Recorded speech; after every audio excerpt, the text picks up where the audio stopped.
Hey, good morning and welcome back for the next lecture of the engineering mechanics regarding the advanced technical trainings.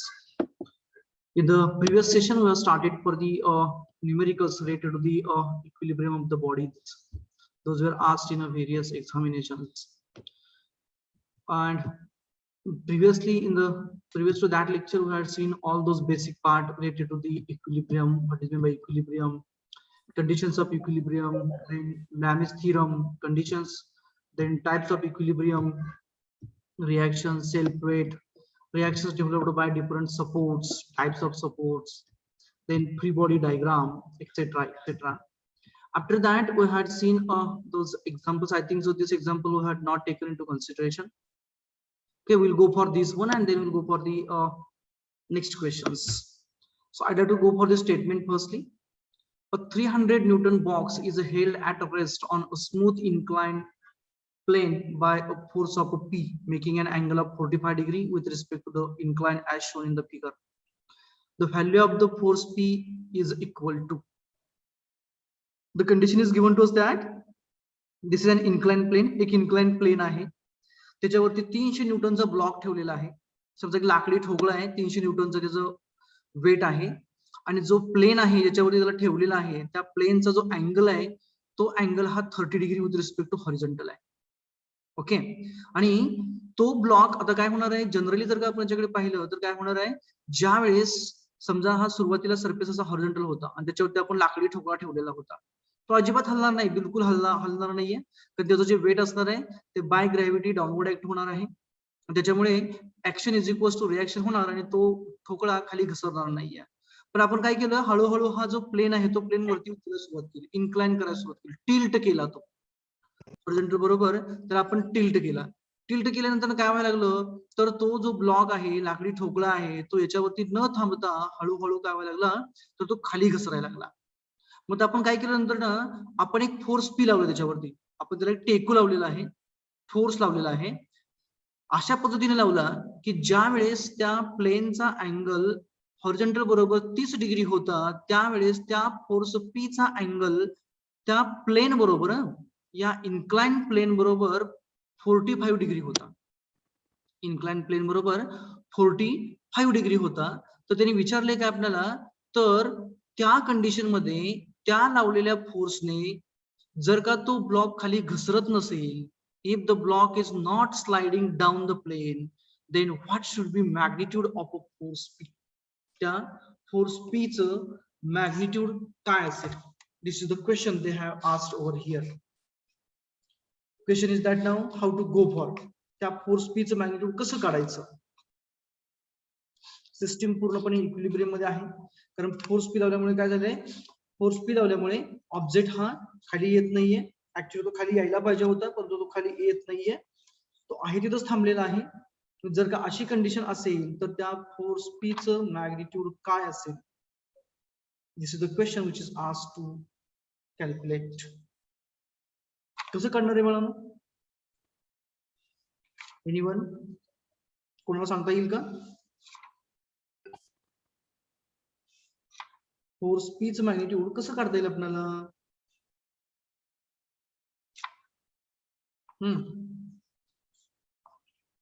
कोणी सांगू शकेल force P चं magnitude कसं काढता येईल?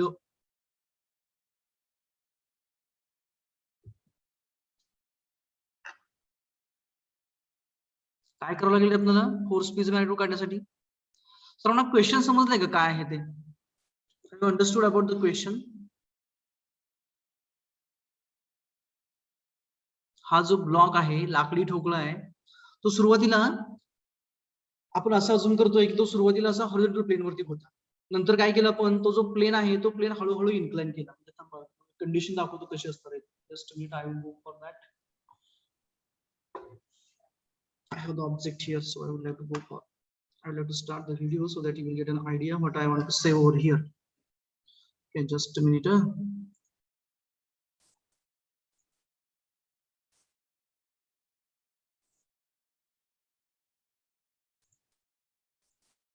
Okay, so suppose that this is a plane. हा आपला horizontal plain आहे, त्याच्यावरती हा ऑब्जेक्ट ठेवलाय. हा जो कॅल्सी आहे तुम्हाला दिसतोय, हा या बॉक्स वरती ठेवलेला आहे सुरुवातीला. प्लेन हॉरिझॉन्टल आहे. तर हळूहळू काय केलं आपण, हा जो प्लेन आहे, हा जो बॉक्स आहे, हा बॉक्स आपण इन्क्लाइन करावा, टिल्ट करायला लागलो असं. तर एक कंडिशन अशी येते की त्या कंडिशनला हा जो कॅल्शियम खाली घसरतो असा हा. मग तो घसरू नये म्हणून काय केलंय आपण, तर ज्या वेळेस अँगल 30 डिग्री झाला तेव्हा तो असा खाली घसरतोय, त्यावेळेस आपण तो घसरू नये म्हणून या साईडने त्याला असा फोर्स लावलेला आहे. हा फोर्स पी आपला, आणि या फोर्स पी चा angle 45 degree with respect horizontal आहे. हा अँगल 45 डिग्री आहे. तर त्या फोर्स पी चं मॅग्निट्यूड काय असेल, जेणेकरून तो जो ब्लॉक आहे, म्हणजे हा जो कॅल्सी आहे, तो कॅल्सी हा आपला खाली घसरणार नाहीये. That is the condition. How to go for, how to go for कसं काढता येईल आपल्याला मॅग्निट्यूड त्याचं. सुरुवातीची कंडिशन सांगतो तुम्हाला काय केलं इथं. सुरुवातीला समजा हा आपला हॉरिझॉन्टल सरफेस होता इथं असा, याच्यावरती हा आपला लाकडी ठोकळा होता. हा लाकडी ठोकळा जर का आपण हॉरिझॉन्टल प्लेन वरती ठेवला तर तो कधीही घसरणार नाही, किंवा खाली येणार नाही, किंवा राईटला किंवा लेफ्टला जाणार नाही. ओके, आता पुढच्या कंडिशन मध्ये काय केलं केसमध्ये त्यांनी, याचा जो अँगल आहे या सरफेसचा, तो अँगल वाढवत गेलो, म्हणजे काय केलं, असा टिल्ट करत गेलो. आणि एक कंडिशन अशी येते की त्या कंडिशनला किंवा त्या अँगलला तो ब्लॉक हा खाली घसरायला सुरुवात होते. समजा हा आपण इथपर्यंत हा सरफेस इन्क्लाइन केला, टिल्ट केला, हॉरिझॉन्टल बरोबर त्याचा हा अँगल आपण वाढवला इथं सहा, आणि हा जो अँगल आहे हा आपला 30 डिग्री असताना दिलेला आहे. हा त्याच्यावरचा ब्लॉक आहे. परंतु या कंडिशनला काय व्हायला लागलंय, हा जो ब्लॉक याच्यावरती ठेवलाय आपण, तो असा एका जागेला न राहता तो हळूहळू काय व्हायला लागला, खाली घसरायला लागलेला आहे. This is it's motion. मग तो खाली येऊ नये म्हणून काय केलंय, तर या साईडला फोर्स लावला असा. This is the force. Okay, this is the force whose magnitude is a P. दिलेल्या कंडिशन प्रमाणे तो जो आपण फोर्स लावतोय तिथं त्या साईडला, त्या फोर्सचं मॅग्निट्यूड हे पी एवढं आहे. आणि हा फोर्स या साईडला लावल्यामुळे काय होतंय, तर तो जो ब्लॉक आहे, तो ब्लॉक हा आहे त्या पोझिशनला राहतोय. आणि त्यावेळेस त्या फोर्सने सरफेस बरोबर केलेला अँगल, म्हणजे हा जो सरफेस आहे ना आपला, मी त्याला पॅरल लाईन घेतोय सरफेसला, हा इथं सरफेस आहे माझा, त्या सरफेसलाच मी पॅरल लाईन घेतली, ड्रॉ केली इथं. तो जो अँगल दिला आपल्याला, तो अँगल आहे 45 डिग्री. हा 45 डिग्री अँगल आहे. त्यावेळेस हा ब्लॉक खाली न घसरता आहे त्या पोझिशनला थांबतोय असं त्यांचं मत आहे. मग जर का असं असेल तर त्या फोर्स पी चं मॅग्निट्यूड काय असेल ते आपल्याला विचारलेलं आहे. पहिल्यांदा आपल्याला काय करावं लागेल, firstly will be required to go for its a free body diagram. Okay, just a minute. Can you please repeat once again?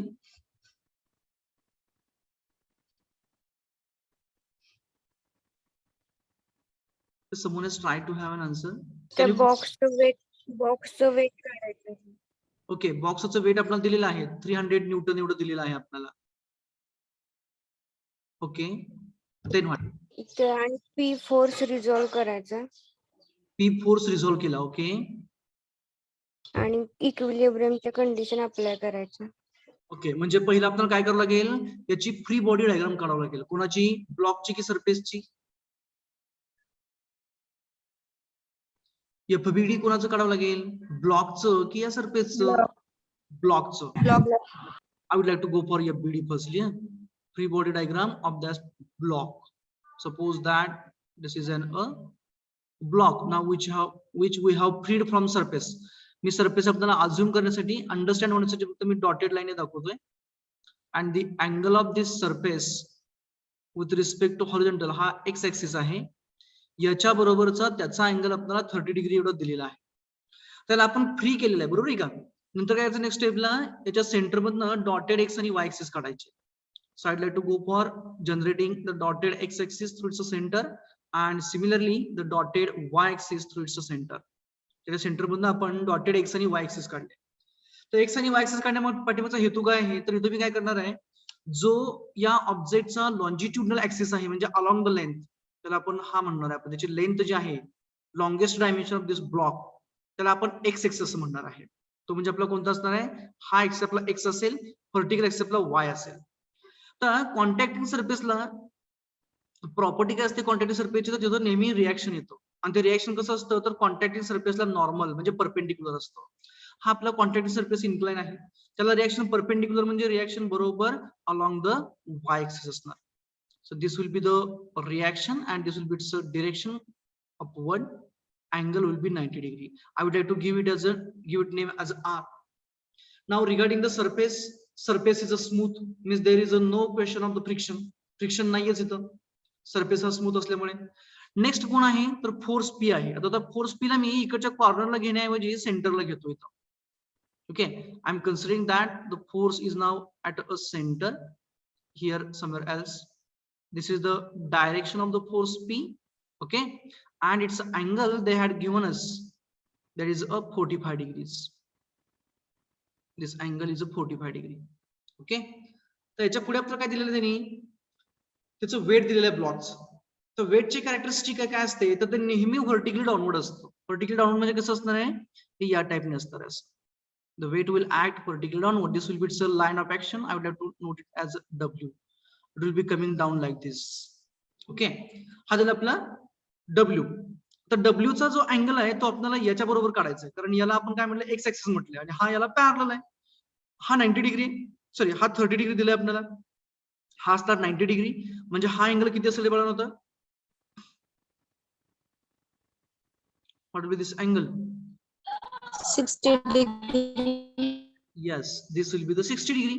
म्हणजेच हा अँगल आपला मी वरती घेतला, this is a 60 degree. Means the weight when we are going to show over here, that in that case the angle made by the weight W with respect to our horizontal x-axis, it's a 60 degree. हा त्याचा angle झाला आणि आपलं काय आहे, हे W आहे. बरोबर आहे. आता वेट जे आहे ते व्हर्टिकली डाऊनवर्ड ऍक्ट होत आहे. वेट जे कसं आहे, व्हर्टिकली डाऊनवर्ड ऍक्ट होत आहे. फोर्स पी हा म्हणजे W आणि P हे दोघं इन्क्लाइन आहेत कोणाला, एक्स ऍक्सिसला. आणि रिएक्शन आर कशी आहे तर या केसमध्ये रिएक्शन आर ही बरोबर अलॉंग द वाय ऍक्सिस दिसते आपल्याला.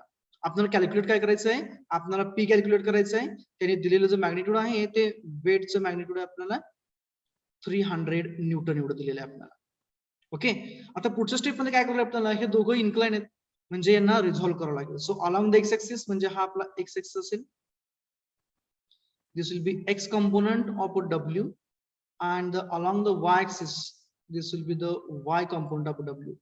Similarly, for the P, this will be x component of a P, that is a PX, and perpendicular component to the plane or along the y-axis is a PY, PX and a PY. Now, with respect to this, we have to find out the magnitude of the force P. तर FBD काढली आपण, resolve केले forces. तर next step कसा काढणार force P आता, how to go for,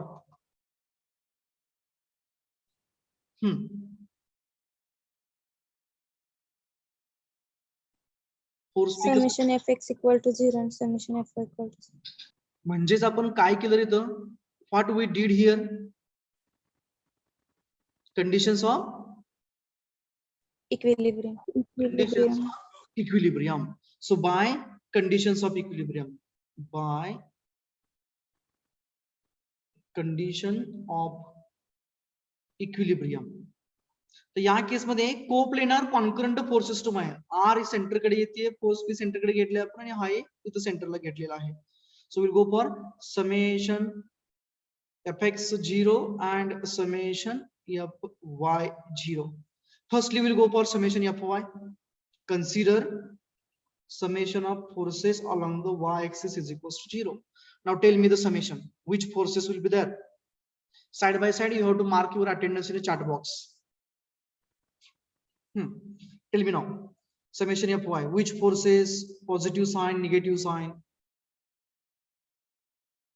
Minus P sin 45. Right. Minus py. I would like to go for stepwise. Minus py. That is coming down. Okay, great. Then Minus 300 sin 30. means wy you want to say, na? Yes, sir. Okay, so I would like to go for minus wy. What about the reaction R? Plus R. Plus R, exactly. Plus R is equals to 0. Now just simplify it. Minus ry means, sorry, minus py means minus p sine 45 minus wy means w sine 60. So w is given to us as a 300 sine 60 plus r is equals to 0.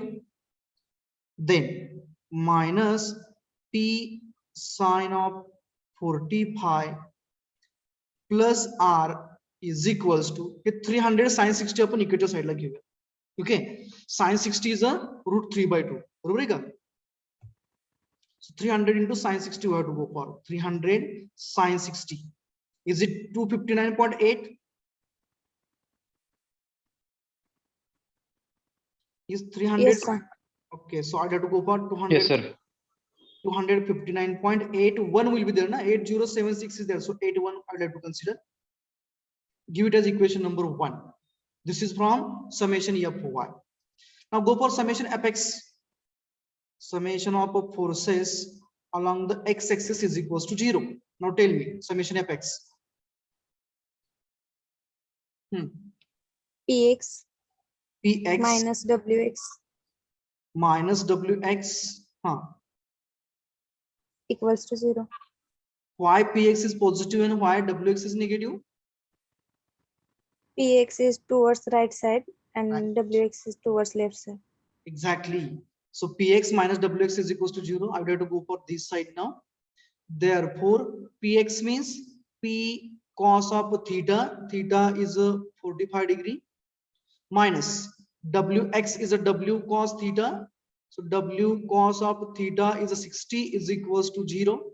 Therefore, P into cos of 45 minus W as a 300. I would have to take the W towards the right hand side. So it will become plus.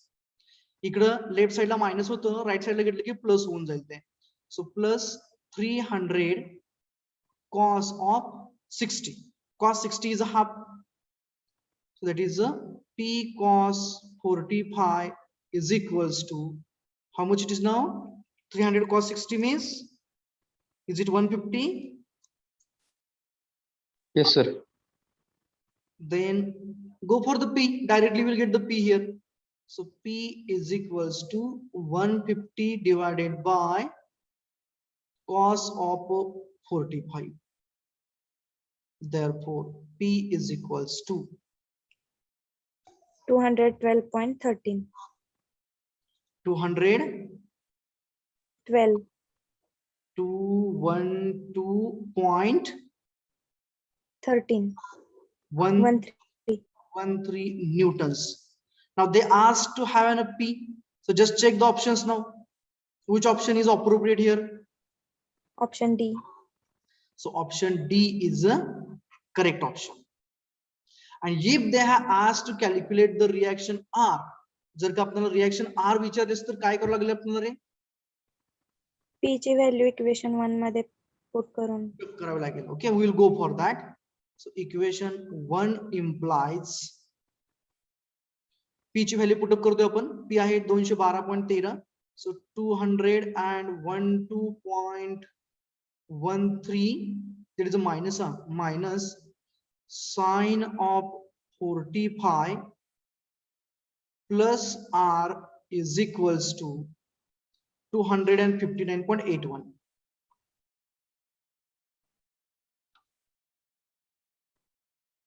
Check it for the R. हे काय होईल, इकडे minus आहे, इकडे plus होऊन जाईल. 200.1213 sine 45 आहे ते. It will be get added in which that will be 150 plus 259 to 59.87. Is it 409.87? Just check it.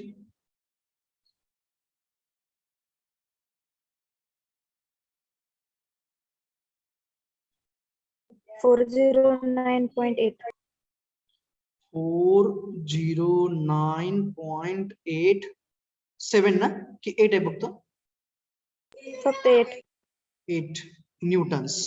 This is about the magnitude of the reaction R. Though they have not asked here, then also we gone for that and we have calculated it. Okay, ते विचारलेलं नव्हतं आपल्याला, परंतु ते विचारले असतं तर आपल्याला ते काढता आलं असतं. अंडरस्टूड? लक्षात आलं सर्वांच्या? Yes, sir. ओके, अटेंडन्स सर्वांनी मार्क करत चला बरं का रे, चॅट बॉक्स मध्ये सर्वांनी अटेंडन्स टाकत चला तुमचं. नाव I would like to go for the next question.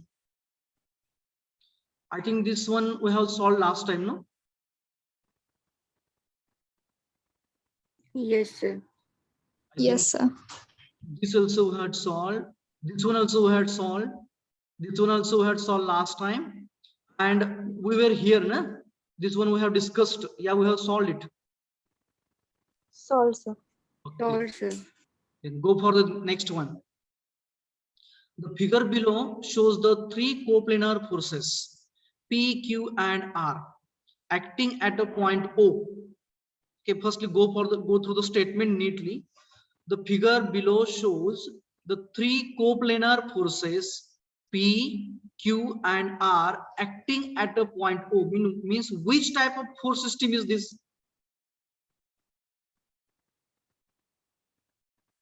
Which type of force system? Lami's theorem. Which type of force system? Coplanar concurrent. Concurrent, coplanar concurrent force system. Coplanar and concurrent force system is there. Okay, after that what they asked, if these forces are in equilibrium, means as per the given condition, if the forces are in a equilibrium, okay, if the forces are in equilibrium, then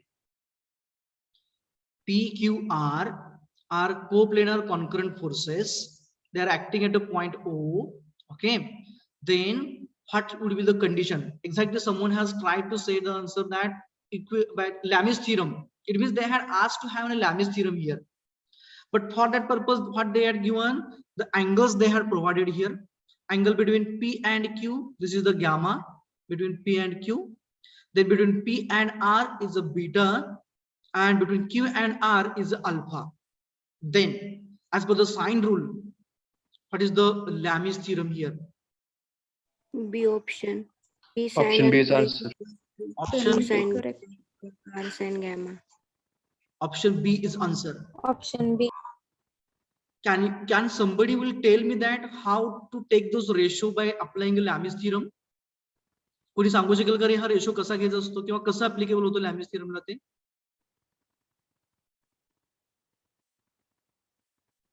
ज्यावेळेस आपण force P घेतो त्यावेळेस force P divided by आपण sign of angle कोणाचा करतो रे?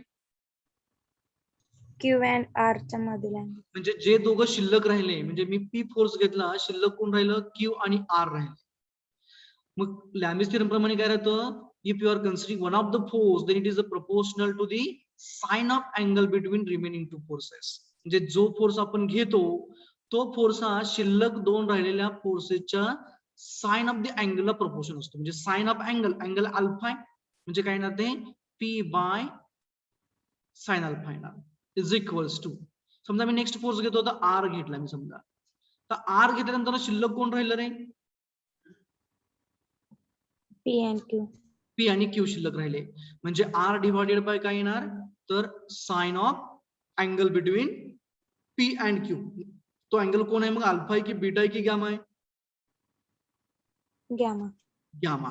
So it will be sine of the gamma is equals to last one, that is a Q. Remaining forces are P and R. So Q will be proportional to the sine of angle between P and R. म्हणजे Q घेतल्यानंतर ना P आणि R दोघं शिल्लक राहतात आणि Q हा आपला या दोघांमधल्या अँगलला साइन ने प्रपोर्शन असतात. म्हणजेच काय येणार ते Q divided by sine of the beta येणार. Okay, so as per this now P by sine alpha कुठे कुठे बघा, पहिल्या तर ऑप्शन मध्ये नाहीये, सेकंड ऑप्शन मध्ये आहे बरोबर, थर्ड ऑप्शन मध्ये P बाय साइन अल्फा नाहीये, लास्ट ऑप्शन मध्ये P बाय साइन अल्फा आहे. मी दोघांना टिक करून ठेवलं. पुढचं आपण बघूयात आता, R बाय साइन गॅमा आहे. याच्यामध्ये कोण आहे? R बाय साइन गॅमा आहे. याच्यामध्ये R बाय साइन बीटा आहे. म्हणजे हा ऑप्शन आपला सूट होत नाहीये.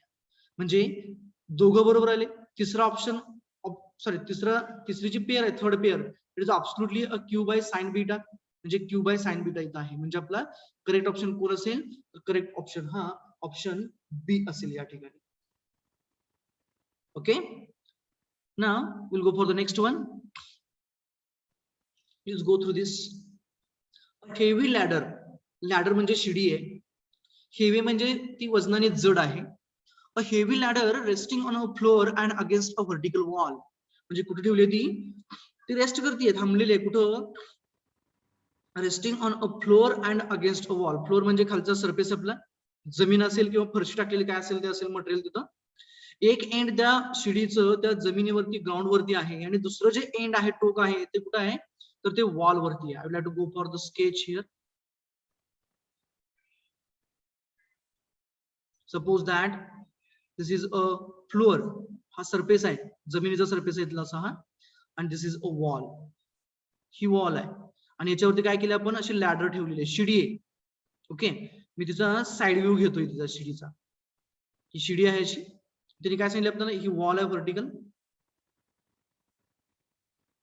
Header stretcher bonds will go for the pointing will go for. This is the wall. ही भिंत आहे आणि खाली जमीन आहे. याच्यावरती आपण काय ठेवलेलं आहे? ही शिडी ठेवलेली आहे. मग तिने काय सांगितलं आपल्याला? is resting on a floor and against a vertical wall may not be in equilibrium. May not be in equilibrium म्हणजे काय रे? may not be in equilibrium means what? म्हणजे त्याला काय म्हणायचं रे इथं? ती रेस्ट नाही, इक्विलिब्रियम मध्ये नाही. ती इक्विलिब्रियम मध्ये नाहीये म्हणजे काय होणार आहे? ती एक तर वरती घसरत जाणार आहे अशी, किंवा खालती घसरत येणार आहे, किंवा या इथून ती राईट साइडला जाणार आहे, किंवा ती लेफ्ट साइडला घसरणार आहे. इफ कधी मग त्याने ऑप्शन दिलेले आहेत. पहिला ऑप्शन आहे द फ्लोअर इज स्मूथ. म्हणजे जी जमीन आहे ते एकदम स्मूथ आहे, म्हणजे कोएफिशियंट ऑफ फ्रिक्शन हा 0 आहे. मी त्याचे ऑप्शन लिहितो त्याचं सरळ सरळ. म्यू 0 आहे म्हणजे फ्रिक्शन 0 आहे. आणि द वॉल इज रफ. पण भिंत कशी आहे? भिंत रफ आहे म्हणजे तिथं फ्रिक्शन आहे भिंतीला. पहिली कंडिशन आहे. दुसरी कंडिशन आहे द फ्लोअर इज रफ. म्हणजे काय? हा जो सरफेस आहे जमिनीचा तो रफ आहे, खरबरीत तो सरफेस. आणि द वॉल इज स्मूथ. भिंत जी आहे ती भिंत स्मूथ आहे म्हणजे भिंतीचं फ्रिक्शन हे पूर्णपणे 0 आहे. सेकंड केस आहे. Third case the floor and the wall both are smooth. म्हणजे जो सरफेस आहे हा सरफेस, तो सरफेस ही स्मूथ आहे, समजा ग्लास मटेरियल आहे, आणि वॉल ही स्मूथ आहे. म्हणजेच जी भिंत आहे ती भिंत कशी? आपली भिंत ही काचेचीच आहे. आपण बऱ्याच वेळा बिल्डिंगचा इलिगन्स वाढवण्यासाठी, म्हणजे बाहेरच्या बाजूने जो अपिअरन्स त्याला आपण इलिगन्स म्हणतो, तो बाहेरच्या बाजूने आपली बिल्डिंग चांगली दिसण्यासाठी आपण इलिगन्स वाढवण्यासाठी काय केले? बाहेरून ग्लास लावलेली आहे, चांगल्या क्वालिटीची ग्लास लावलेली आहे. आणि त्या ग्लासमुळे काय होतंय? तो जो सरफेस आहे तो सरफेस एकदम स्मूथ झाला आणि तिथं फ्रिक्शन 0 झालं. ओके, ही थर्ड केस आहे. आणि लास्ट केस आहे the floor and wall both are rough. म्हणजे सरफेस जो आहे तिथं जमिनीचा ग्राउंड सरफेस आहे तोही रफ आहे आणि वॉल म्हणजे भिंत तीही रफ आहे. मग विचार त्याने काय की ladder will not be in equilibrium. म्हणजे लॅडर ती इक्विलिब्रियम मध्ये नसणार आहे, म्हणजे घसरणार आहे. इथून घसरली म्हणजे इथूनही घसरणार, बरोबर? म्हणजे ती इक्विलिब्रियम मध्ये नाहीये, नसणार आहे. मग या 4 पैकी कोणता ऑप्शन बेस्ट सूट होतो रे त्याला? Option C. C. Option C. Option C. Anybody else than this? Option C व्यतिरिक्त आणखी कोणाला दुसरा ऑप्शन माहिती आहे का? म्हणजे we will go for the reasoning also, don't worry about it. Option सीच का असेल किंवा तोच का नसेल, we will go for. Anybody else than that? Pawar, 2 Pawar आहेत आपल्याकडे, आदित्य पवार आणि ऋतुजा पवार. हा, रिपीट करा सर, क्वेश्चन रिपीट करा, समजलंच नाही काय. ओके. आपल्याला एक आपल्याकडे शिडी आहे, ती शिडी लाकडाची असेल, लोखंडाची असेल, कशाची असेल. शिडी सर्वांना माहिती आहे ना बाबांनो? लॅडर माहिती आहे सर्वांना? Yes, sir. Yes sir. Okay. मग ती शिडी काय केली आहे? अशी भिंतीला चिटकवून ठेवलेली आहे. मग त्यावेळेस काय झालं? तिचं एक टोक हे भिंतीला चिटकून राहिलं आणि दुसरं जे टोक आहे ते जमिनीवरती राहिलेलं आहे, बरोबर? मग त्यांनी काय म्हणतात आपल्याला की ही जी शिडी आपण अशी ठेवलेली आहे, जिचं एक टोक भिंतीला आहे आणि दुसरं टोक जे आहे ते जमिनीवरती आहे, ती इक्विलिब्रियम मध्ये नसेल. म्हणजे ती आहे त्या पोझिशनला जशी आपण ठेवली आहे तशी ती राहत नाहीये. म्हणजे त्यांना काय म्हणायचं आहे? ती खाली घसरतीये. तर खाली घसरते म्हणजे काय? की भिंतीवरनं अशी खाली घसरतीये भिंतीवरनं खाली घसरत असताना काय होणार आहे, ती बरोबर इकडं राईट लेफ्ट साईडला जाणार आहे. मग असं जर का होत असेल, अशी शिडी खाली घसरत असेल, तर या 4 पर्यायापैकी कोणता पर्याय बरोबर असेल? मी पर्याय रिपीट करतो पुन्हा एकदा. पहिला पर्याय काय सांगितलाय, द फ्लोर इज स्मूथ, म्हणजे जी जमीन आहे जिथं त्याचं टोक खाली जमिनीवरती आहे, ग्राउंड वरती आहे, ते स्मूथ आहे, तिथं फ्रिक्शन अजिबात नाहीये, म्हणजे ग्लास सारखं मटेरियल आहे एकदम. स्लिपरी कंडिशन आहे, जसं पाऊस पडल्यानंतर ना रस्त्यावरून गाड्या स्लिप होतात तशी कंडिशन आहे, कारण तिथं फ्रिक्शन पूर्णपणे झिरो होतं, तशी कंडिशन आहे. आणि वॉल रफ आहे, भिंत कशी आहे, खरबरीत आहे, भिंत खरबरीत आहे आणि सरफेस हा स्मूथ आहे इथला जमिनीचा. पहिला ऑप्शन दिलाय. दुसरा ऑप्शन काय आहे, फ्लोर इज रफ, म्हणजे सरफेस जो आहे तो रफ आहे, खरबरीत सरफेस खालचा. म्हणजे आपण काय केलंय, तिथं आपण समजा पेविंग ब्लॉक टाकलेले आहेत आपण, किंवा सरळ आपण काय केलंय, मुरुम टाकलेला आहे आणि त्याचं आपण कॉम्पॅक्शन केलेलं आहे, आणि ते कॉम्पॅक्शन करून म्हणजे त्याला आपण पाणी मारून असं कॉम्पॅक्ट केलंय आणि तिथं ते त्याच्यावरती एंड ठेवलेलं त्या शिडीचं, म्हणजे इथं खरबरीत आहे सध्याला. आणि जो वॉल आहे, जे भिंत आहे, ती भिंत स्मूथ आहे, म्हणजे काय तिला ग्लास आहे.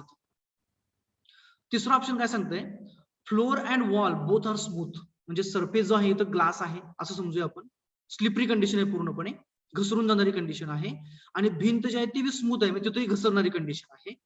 आणि लास्ट ऑप्शन काय आहे, floor and wall both are rough, म्हणजे सरफेस हा जमिनीचा आणि भिंतीचा सरफेस हे दोन्हीच्या दोन्ही रफ आहेत, दोन्हीच्या दोन्ही खरबरीत आहेत.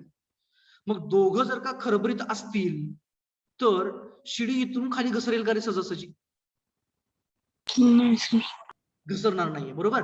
इथूनही घसरणार नाहीये आणि इथूनही घसरणार आहे, कारण दोन्ही खरबरीत आहेत. म्हणजे ऑप्शन डी हा आपला इथं बरोबर नाहीये, मी त्याला क्रॉस करतो.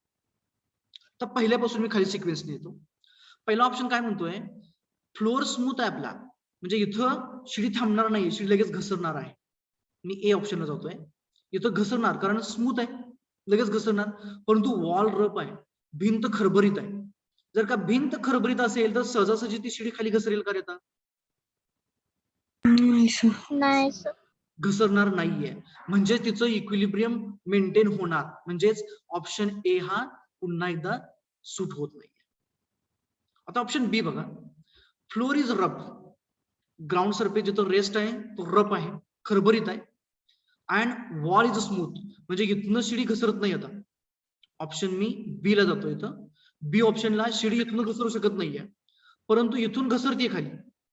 परंतु इथून जर का घसरली आणि इथून जर का नाही स्लाइड झाली तर इथल्या घसरण्याचा आणि इथून पुढे जाण्याचा काय संबंध येणार आहे का रे? शिडी सहजासहजी खाली पडेल का घसरून? आता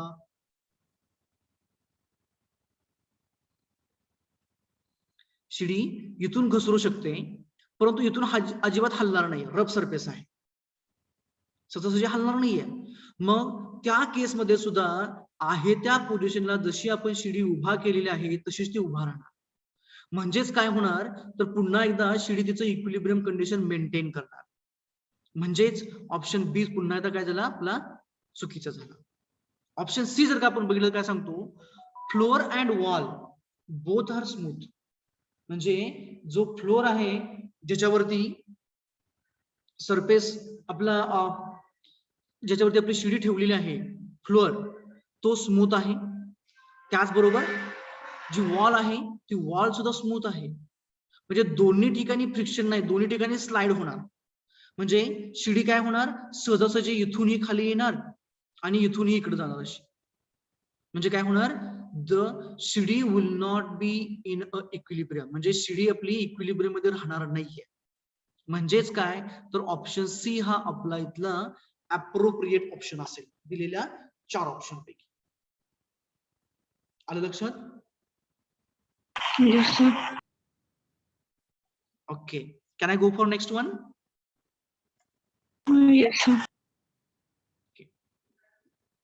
नेक्स्ट, पहिला मी 5th नंबर क्वेश्चन घेतोय.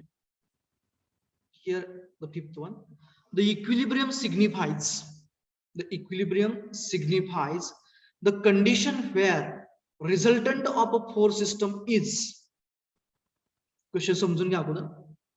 Equilibrium signifies the condition where resultant of a force system is, म्हणजे त्यांना काय म्हणायचं आहे की इक्विलिब्रियम आहे म्हणजे याचा अर्थ रिझल्टंटच्या बाबतीमध्ये काय आहे, म्हणजे याचं म्हणणं रिझल्टंटच्या बाबतीमध्ये काय आहे.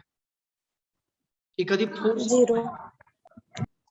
काय असणार आहे रे तो 0 असणार आहे.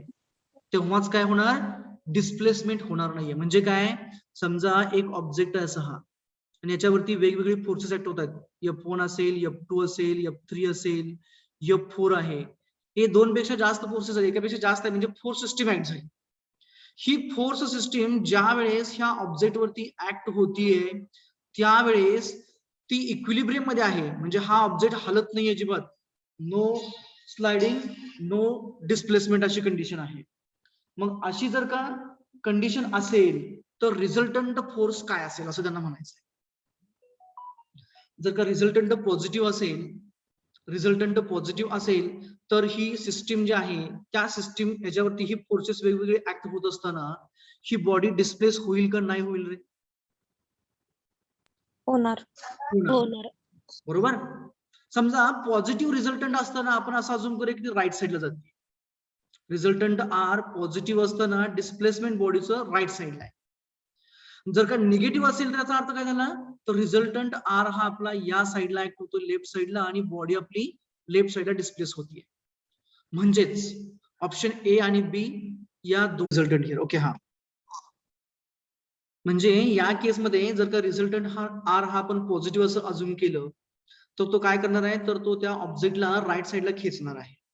जर का आपण निगेटिव्ह असं म्हटलं तर तो लेफ्ट साईडला खेचणार आहे. म्हणजे इक्विलिब्रियम मेंटेन होणार नाहीये. मग जर का इक्विलिब्रियम असेल तर as per the main condition we use to say that the resultant R हा त्या फोर्स सिस्टमचा कंपल्सरी 0 असायला पाहिजे. मग ती कोप्लेनर कॉन्करंट असू द्या किंवा नॉन कोप्लेनर कॉन्करंट असू द्या किंवा कोप्लेनर नॉन कॉन्करंट असू द्या, कशी सिस्टीम असली तर त्या केसमध्ये रिझल्टंट आर हा त्या बॉडीवरती ऍक्ट होणारा हा कंपल्सरी 0 असावा लागतो. तेव्हाच काय होणार आहे ती सिस्टीम जी आहे ती सिस्टीम आपली पूर्णपणे इक्विलिब्रियम मध्ये येणार आहे. म्हणजे द करेक्ट ऑप्शन कोणता असेल मग ए बी सी की D? Which one will be the correct one? C. C. So option C is a correct option for this case. Okay. The next question. If a body is in equilibrium, म्हणजे object जो आहे त्याच्यावरती forces act होत आहेत आणि तो equilibrium मध्ये आहे. कधी सांगितलं त्यांनी a body is in equilibrium under the action of 3 forces. 3 forces आहेत त्या बॉडीवरती ऍक्ट होत आहेत आणि बॉडी ही इक्विलिब्रियम मध्ये आहे.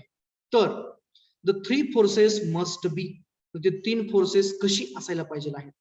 For example me condition draw करतो इथं. समजा आपला हा फर्स्ट फोर्स आहे त्याला मी पी असं म्हणतो. आपला सेकंड फोर्स आहे मी त्याला क्यू असं म्हणतो आणि आपला आर हा फोर्स आहे. थर्ड फोर्स आहे आर. सिस्टीम कशी आहे इक्विलिब्रियम मध्ये आहे. हे तिघ जे फोर्स जी सिस्टीम तयार होती ती फोर्स सिस्टीम जी आपली ती इक्विलिब्रियम मध्ये आहे. मग जर का अशी फोर्स सिस्टीम इक्विलिब्रियम मध्ये असेल तर ते 3 फोर्सेस कशी असायला पाहिजेत. ऑप्शन दिलेले आहेत. Forces must be concurrent. Okay. Concurrent, parallel, either concurrent और parallel, none of the above. कसे पाहिजे तरी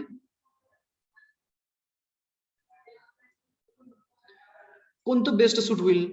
कॉन्करंट वाला सूट होईल की पॅरलल वाला सूट होईल?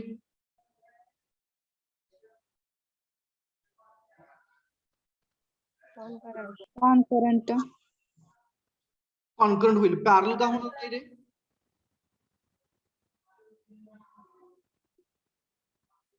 तर तरी parallel Under equilibrium. Once again हा Body equilibrium मध्ये आहे. Either concurrent or parallel. Options. Body equilibrium मध्ये आहेत असं त्यांनी म्हटलेलं आहे. मग पॅरलल फोर्स सिस्टीम असताना तिघ फोर्सेस ऍक्ट होताना बॉडीवरती जर कधी तिघ ऍक्ट होताना पॅरलल असतील तर बॉडी इक्विलिब्रियम मध्ये नसणार आहे असं तुम्ही का म्हणता? म्हणजे कसं काय म्हणू शकता किंवा आपण कसं काय असू शकते सर. असू शकते. परंतु त्यांनी आपल्याला पॅरलल मधला ते लाईक पॅरलल आहेत की अनलाईक पॅरलल ते सांगितलेलं नाही. लाईक पॅरलल म्हणजे काय त्या तिघांची डायरेक्शन एकाच साईडला असेल. पॅरलल असतील परंतु एकाच साईडला either towards the right hand side or left hand side. हे झालं लाईक पॅरललचं. आणि अनलाईकला कसं असणार एखादा तुमचा राईट साईडला असेल दुसरा लेफ्ट साईडला असेल तिसरा राईट साईडला असेल असं असू शकतं. किंवा आणखी कंडिशन असं असू शकते कोणतेही दोघं तुमचे राईट साईडला असू शकतात तिसरा लेफ्ट साईडला असू शकतो किंवा एक लेफ्ट साईडला आहे नंतर राईट साईडला आहे, नंतर तुमचा लेफ्ट साईडला असे असू शकतं. म्हणजे पॉसिबिलिटी किती झाल्या? 1 2 3 आणि 4 पॉसिबिलिटी झाल्या. बरोबर आहे? 4 पॉसिबिलिटी झाल्या आणि त्याच्यापैकी आपल्याला त्यांनी कोणतीच पॉसिबिलिटी दिलेली नाहीये इथं. परंतु आपल्याला काय माहितीये, कॉन्करंट मध्ये कॉन्करंट सिस्टीम जर का असेल तर त्या केसमध्ये इझिली आपण म्हणू शकतो की ती बॉडी इक्विलिब्रियम मध्ये येऊ शकते. म्हणजे त्या तिघांचे जर का मॅग्निट्यूड सेम असतील, आपण असं अजून केलं की R1 आहे, P1 आहे, Q1 आहे आणि कॉन्करंट आहेत, म्हणजे त्या तिघांमधला अँगल जर का 120 आपण लावला तर बरोबर बॉडी कशी असणार आहे? इक्विलिब्रियम मध्ये असणार. म्हणजेच most appropriate option is A. But if the conditions are given, परंतु जर का त्यांनी कंडिशन दिल्या आपल्याला पॅरलल सिस्टीम मधल्या, की त्यांनी असं म्हटलं की अनलाईक पॅरलल सिस्टीम आहे, मग अनलाईक पॅरलल सिस्टीम मध्ये आपल्याकडे 3 ऑप्शन येतात. एक ऑप्शन, हा दुसरा आहे आणि हा तिसरा ऑप्शन आहे. मग याच्यापैकी हा पहिला ऑप्शन आणि तिसरा ऑप्शन या तिघांप्रमाणे जर आपण गेलो तर सिस्टीम इक्विलिब्रियम मध्ये येऊ शकते. कसं आपण बघूया. मी पहिला ऑप्शन पहिला घेतोय. समजा पुन्हा एकदा आपला हा असा ऑब्जेक्ट आहे, तिघांचं मॅग्निट्यूड आपण सेम घेतोय. ओके, 1 1 1 घेतोय. पहिला फोर्स कुठे लावलाय आपण? या साईडला लावलेला आहे, ज्याचं मॅग्निट्यूड किती आहे? 1 आहे. दुसरा फोर्स आपण कुठे लावलाय? इकडच्या साईडला लावलेला आहे, त्याचं मॅग्निट्यूड पुन्हा एकदा 1 आहे. आणि तिसरा फोर्स आपला कुठे आहे? पुन्हा एकदा राईट साईडला आहे, त्याचं मॅग्निट्यूड पुन्हा एकदा 1 आहे. बरोबर. तर जर का या दोघांचा आपण रिझल्टंट काढला, कोणाचा? याचा आणि या तिघांचा, तर यांचा रिझल्टंट किती येईल रे? यांचा रिझल्टंट किती येईल? ह्या तिघांचा रिझल्टंट फोर्स 3. रिझल्टंट फोर्स या तिघांचा किती येईल? राईट साईडला आपण दोघं घेतलेत, एक लेफ्ट साईडला घेतलाय, तिघांचं मॅग्निट्यूड आपण सेम कन्सिडर केलंय. 1 येईल सर. 1 येईल. हा. 1 लेफ्ट साईडला की राईट साईडला? राईट साइडला सर. राईट साईडला 1 असं येईल. बरोबर आहे का? रिझल्टंट विल बी 1, कारण हे एक आणि एक दोघं जण इकडे ढकलतायत आणि एक लेफ्ट साईडला पडतोय. म्हणजे एक ह्या मॅग्निट्यूडने ती सिस्टीम बरोबर राईट साईडला डिस्प्लेस होईल. म्हणजेच सिस्टीम इक्विलिब्रियम मध्ये येणार नाहीये. अनलाईक पॅरलल घेतलं म्हणजे आपलं अझम्पशन रॉंग झालं. थर्ड वाला घेतो मी आता हे. तर थर्ड वाला मध्ये आपण काय केलंय? थर्ड मध्ये एक फोर्स आपण या साईडला घेतला, दुसरा फोर्स आपण या साईडला घेतला आणि तिसरा फोर्स आपण या साईडला घेतला. पुन्हा एकदा मॅग्निट्यूड्स आपली सेम आहेत, 1 1 1. रिझल्टंट असेल का? असेल तर किती असेल आणि कुठं असेल? कोणत्या साईडला असेल? लेफ्ट साइडला. लेफ्ट साईडला असेल. मॅग्निट्यूड काय असेल रे त्याचं? 1. 1 म्हणजे एवढंच असेल. म्हणजे पुन्हा एकदा डिस्प्लेसमेंट व्हायला लागली. सिस्टीम इक्विलिब्रियम मध्ये नाहीये. परंतु जर का मी या ठिकाणी यांचे मॅग्निट्यूड बदलले, म्हणजे समजा मी हा 1 घेतला, हा 1 घेतला आणि सेंटरवाला 2 घेतला, 1 + 1 2 घेतला, तर या केसमध्ये रिझल्टंट R किती येईल रे? 0. इथं R रिझल्टंट आपला 0 येईल. म्हणजे सिस्टीम आपली नो डिस्प्लेसमेंट मध्ये येईल. परंतु रोटेशनचा चान्स असू शकणार आहे. परंतु त्यासाठी सुद्धा आपण काय केलं? समजा हे दोघांमधलं distance, upper force lower force मधलं डिस्टन्स आपलं समजा 2 मीटर आहे आणि हा जो सेंटरला ऍक्ट होणारा फोर्स आहे याचं डिस्टन्स 1 मीटर आहे. असं जर का असेल तर त्या केसमध्ये पुन्हा एकदा इथं आपल्याला रोटेशन होईल का? आपण पहिला चेक करूया. समजा आपण हे दोघं घेतले, हा लेफ्ट साईडला जातोय, सॉरी हा राईट साईड लेफ्ट साईड, हा लेफ्टला जातोय. आपण या पॉइंटला इथं, बरोबर, याचं रोटेशन जे असणार ते या पॉइंटला क्लॉकवाईज असेल, असं या साईडला असं, बरोबर, आणि याचं रोटेशन इकडच्या साईडला अँटी क्लॉकवाईज असेल आणि हा बरोबर सेंटरला आहे. म्हणजे काय होणार? मोमेंट बरोबर त्यांची 0 होणार. कधी जर का सेंटरला असेल तर, म्हणजे कंडिशन पुन्हा एकदा वाढत गेल्या. म्हणून आपण काय म्हणणार? If the system is a concurrent then that object will be in a equilibrium or that body will be in a equilibrium. Option C नाही का घेऊ शकत? ऑप्शन सी आपण घेऊ शकतो, पण कधी जर का तुम्हाला म्हटलं की ती फोर्सेस अनलाईक पॅरलल आहेत, त्याच्यापैकी एकाच जे मॅग्निट्यूड आहे ते दुसऱ्यांच्या हाफ आहे आणि तो ऍक्ट होताना बॉडीवरती बरोबर त्या दोघांच्या मध्यंतरी ऍक्ट होतोय, तरच त्या केसमध्ये म्हणजे ही केस येणार आणि मग आपला ऑब्जेक्ट हा इक्विलिब्रियम मध्ये येणार.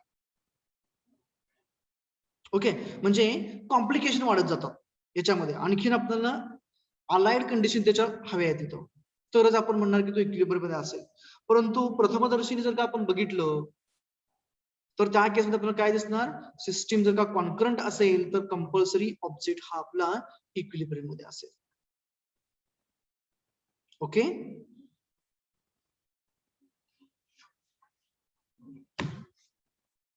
झेपलं? अरे समजलं का मला? Yes, sir.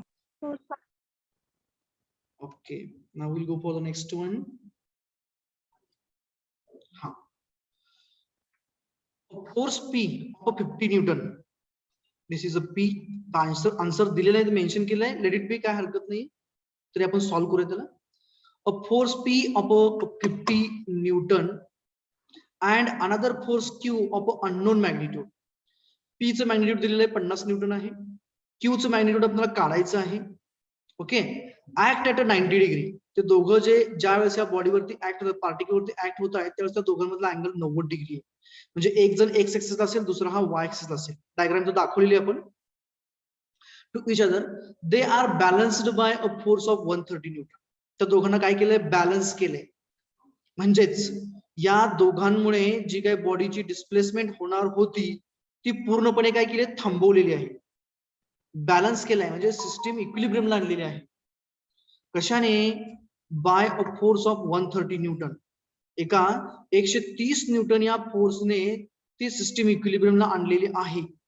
तर मॅग्निट्यूड ऑफ क्यू किती असेल असं त्यांनी विचारलेलं आहे.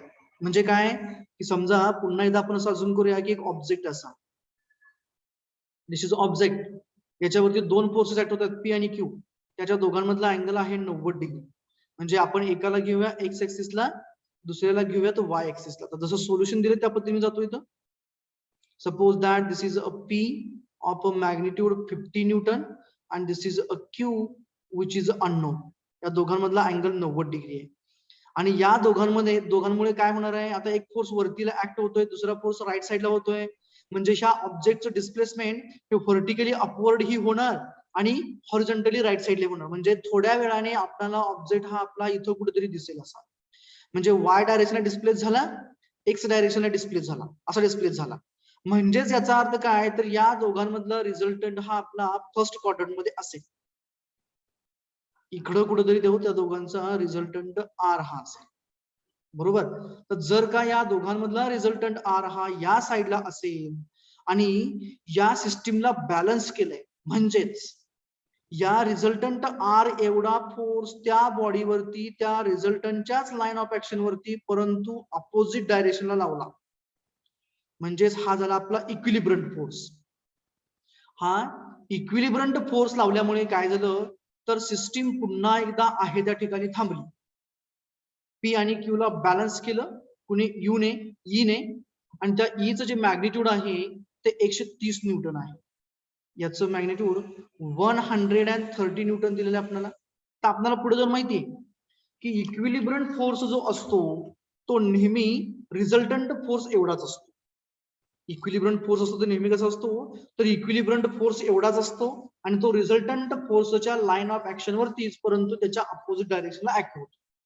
म्हणजेच काय, तर रिझल्टंट आर चं मॅग्निट्यूड हे 130 न्यूटन एवढं आहे, असं त्यांनी आपल्याला इनडायरेक्टली सांगितलेलं आहे.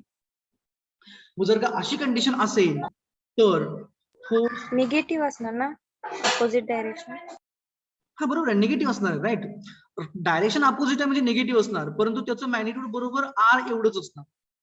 रिझल्टंट आर एवढं मॅग्निट्यूड असणार, परंतु तो रिझल्टंट आरच्या अपोजिट साईडला म्हणजे निगेटिव्ह डायरेक्शनला गेला आपण असं.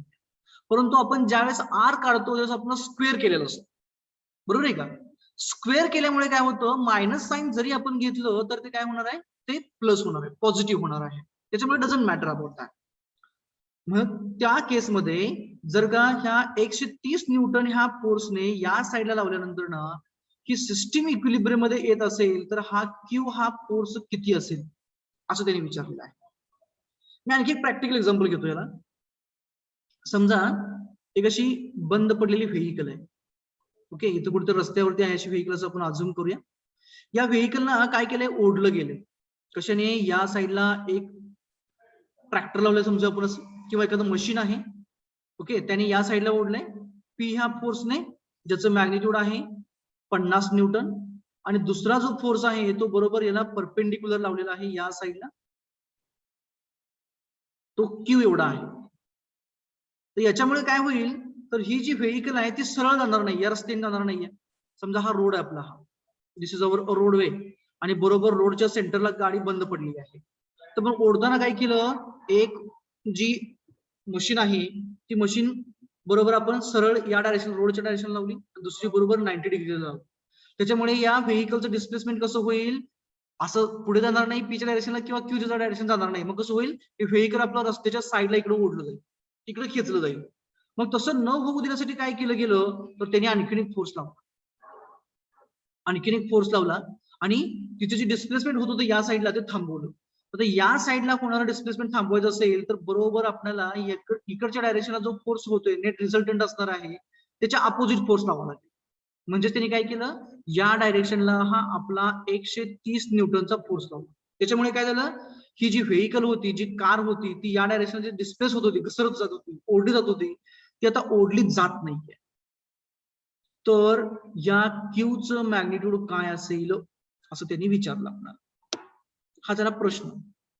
दिस is about the basic of a question. Now we have to find out the Q. मग आता क्यू कसा काढायचा, आता सॉरी क्यू कसा काढायचा, तर त्यांनी काय सांगितलं की या फोर्समुळे, म्हणजे 130 न्यूटन ह्या फोर्समुळे काय होतंय, सिस्टीम जी आहे फोर्सेसची ती बरोबर आपल्या इक्विलिब्रियमला येते. म्हणजे काय होतंय, हा ऑब्जेक्ट आता कुठेही डिस्प्लेस होत नाही. म्हणजेच याचा अर्थ काय झाला, या दोघांमुळे जो रिझल्टंट असणार त्या रिझल्टंट एवढाच फोर्स इकडे लावला गेला, म्हणून आपण त्याला काय म्हणतो, इक्विलिब्रियम म्हणतो. आणि तो किती असतो, तर बरोबर रिझल्टंट एवढा असतो, फक्त मायनस म्हणजेच अपोजिट डायरेक्शन असतं. तर त्याचं मॅग्निट्यूड काय असेल असं त्यांनी आपल्याला विचारलेलं आहे. बरोबर. R is equal to under root p square plus q square plus 2pq cos theta. ह्या फॉर्म्युल्याने. तो फॉर्म्युला कशाचा रे बाळा, ह्या फॉर्म्युल्याचा आन्सर येते की, कोणत्या फॉर्म्युला आन्सर येते, R is equal to under root p square plus q square plus 2pq cos theta. ते इक्वेशन कशाचं आहे असं मी विचारतोय. तुम्ही जे सांगताय तो फॉर्म्युला कशाचा आहे रे. लॉ ऑफ पॅरलोग्राम मध्ये resultant right, this is of a law of parallelogram of resultant. Okay, law of parallelogram forces. आणि त्या पद्धतीने म्हणजे जर का दोन फोर्सेस बॉडीवरती ऍक्ट होत असतील, बरोबर, आणि ती जर का पॅरलोग्रामच्या दोन ऍडजस्टंट साइडने रिप्रेझेंट केली, तर त्या पॅरलोग्रामचा जो डायगोनल असतो तो डायगोनल आहे तो रिझल्टंट रिप्रेझेंट करतो. राईट. म्हणजेच आपण काय केलं, समजा या पॅरलोग्रामच्या या व्हर्टिकल साइडने फोर्स पी दाखवला आणि हॉरिझॉन्टल साइडने आपण फोर्स क्यू दाखवला, तर या दोघांच्या इंटरसेक्शन मधनं पास होणारा जो डायगोनल आहे तो म्हणजे आपला हा डायगोनल झाला, आणि त्याने आर रिप्रेझेंट केला. आणि लावलेल्या फोर्समुळे सिस्टीम इक्विलिब्रियमला येते, म्हणजे बरोबर ती आरच्या एवढाच असणार आणि फक्त मॅग्निट्यूड त्याचं वजन असणार, एवढंच आहे. म्हणून आपण काय केलं, इक्वेशन वापरलं, formula by law of parallelogram forces R square is equals to P square plus Q square plus twice P Q cos of theta, where theta is 90 degree. 90 degree. Theta is angle between those two forces, and here the theta is a 90 degree. Theta is a 90 degree. So cos 90 is a 0. So directly cos 90 is equals to 0. मग R किती आपल्याला माहिती आहे, R म्हणजे 130 आहे. Minus घ्या plus घ्या काही फरक पडणार नाहीये, कारण स्क्वेअर करतोय आपण, बरोबर. So 130 square is equals to P is 120, it's a square plus Q square plus 0 होणार आहे, कारण cos 90 0 झाला. 50 व्हॅल्यू आहे सर पी ची. Q ची का, पी ची, सॉरी Q हा 50 आपला, मी 120 चुकून लिहिला, तो आपला काय झाला 50 आहे, बरोबर आहे का. P फक्त काय करायचं आपल्याला, so Q square will be equals to 130 square minus 50 square. You will get the Q. What is the Q now? 120. 120 newtons. This is the magnitude for the force Q. Okay. आलं लक्षात आता? लक्षात आलं का? Yes, sir. Yes, sir. Okay, so now we'll go for the next question. I have another one question which was asked in a GATE for 2012 for 2 marks. Just let me check it. Okay, we'll go for this one. Equilibrium of a sphere is there. Interesting one is there. A ball of a weight, ball ऐवजी sphere दिलेला आहे. A ball of a weight 12 Newton. त्या बॉलचं weight दिलेलं आहे 12 Newton आहे. Rests in a right angle trough. हा जो trough आहे राईट अँगल आहे म्हणजे हा अँगल 90 डिग्री आहे. This one. Angle between AB and BC is a 90 degree. As shown in a figure. Determine the forces exerted on the sides of the trough at D and E if all surfaces are perfectly smooth. म्हणजे तरी काय विचारले रे आपल्याला? What they asked? Anyone?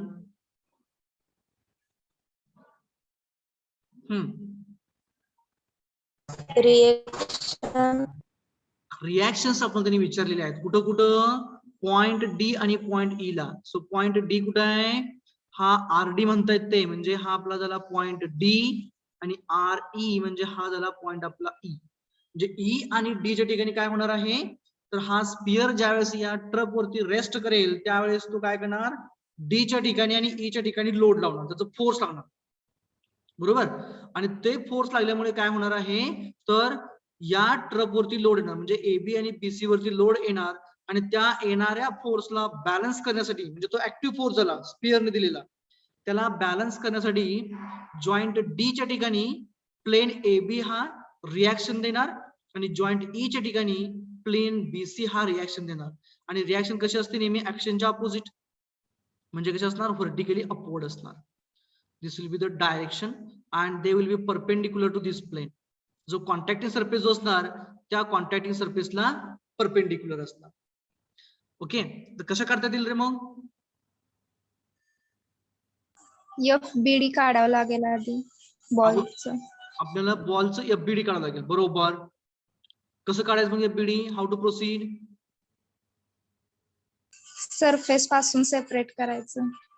पहिला surface पासून separate करूया. So I to go for firstly the sphere. मी इकडे साईडला घेतो सेंटर पॉइंट आणि हा स्पियर आहे समजा आपला असा. हा सेंटर पॉइंट थोडं साईडला गेला. Let it be. Okay, will now assume that this is a centre. After that we have to generate the dotted X and Y axis through its centre. This is the horizontal axis x and this will be our vertical axis as the y. Then firstly we will show the weight up to the center point. It is a 12 Newton. What else now we have to show over here?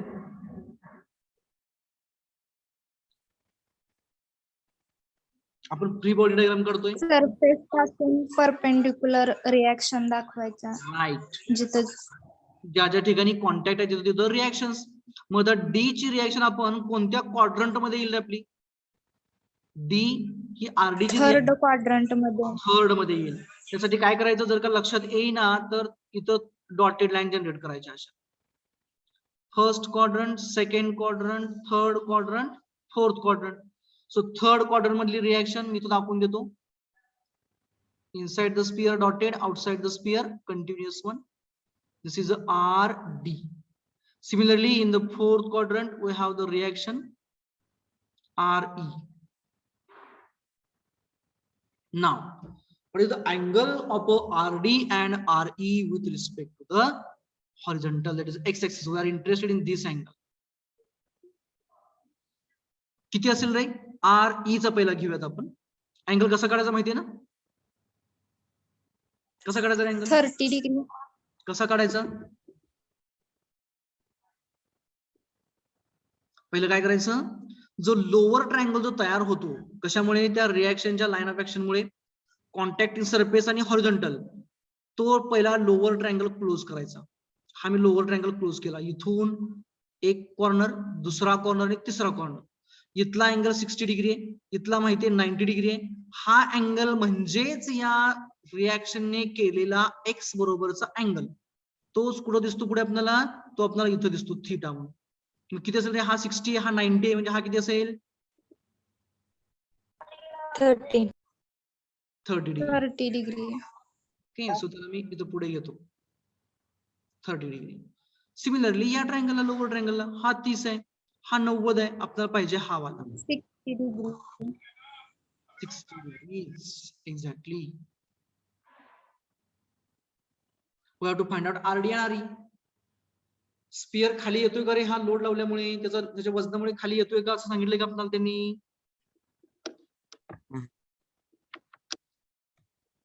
Sphere हा खाली येतोय असं सांगितलंय का त्यांनी आपल्याला? नाही. नाहीये. म्हणजेच काय, सिस्टीम इक्विलिब्रियम मध्ये आहे, इक्विलिब्रियम कंडिशन आहे, 3 फोर्सेस आहेत, कोप्लेनर आहे, कॉन्करंट सिस्टीम आहे. Okay, how to find out then those two unknowns RD and RE? Lamis theorem. Lami's theorem apply करून.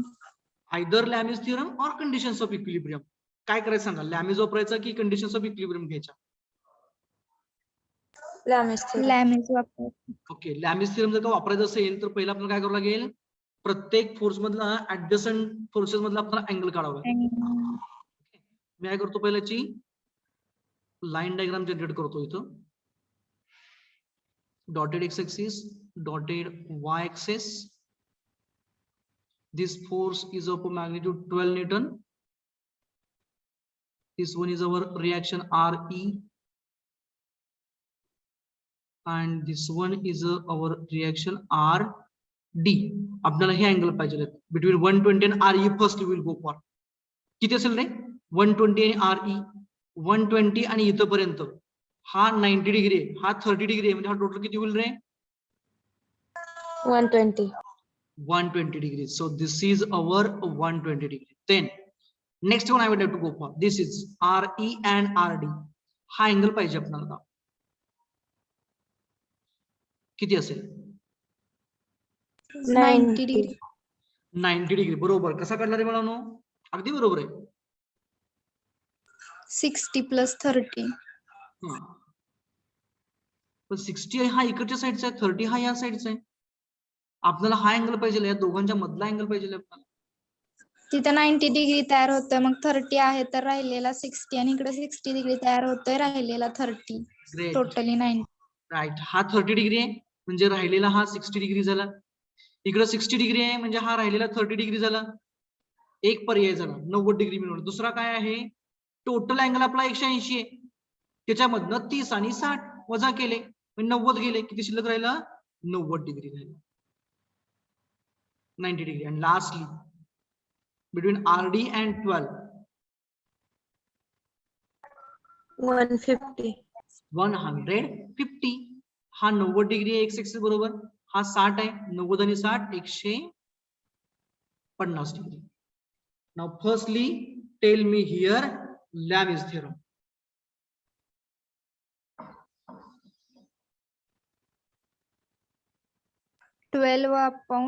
sin 90. Just a minute. 12 upon sin 90 बरोबर आहे का? म्हणजे ह्याच्या अपोजिट वाला 12 घेतला, शिल्लक राहिलं कोण? RD आणि RE, दोघांमधला अँगल 90 आहे. सो 12/sin 90 बरोबर आहे. हा equals to RD upon sin 120. बरोबर आहे का? बघा, RD घेतला, शिल्लक कोण राहिलं? 12 आणि RE, अँगल 120. अगदी बरोबर आहे. Equals to